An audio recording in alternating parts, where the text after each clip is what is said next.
Cartier'ni yaxshi ko'radiganlar biladi. Tank modelini o'rnini bosadigan yana bitta modeli bor. Hozir sizlarga o'shani ko'rsatib o'taman. Menimcha soatni tanidinglar. Aynan shu soatning B kopiyasi juda ham aktual bo'lgan, aynan O'zbekistonda. Bu model ba'zida Cartier'ning tank modeliga qaraganda ham ancha ko'proq sotilardi, ya'ni sezilarli darajada.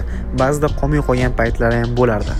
Aynan shu soatning B kopiyasi emas, A kopiyasi hozir sotuvga keldi. Dizaynlarga o'zingizlar baho berasizlar.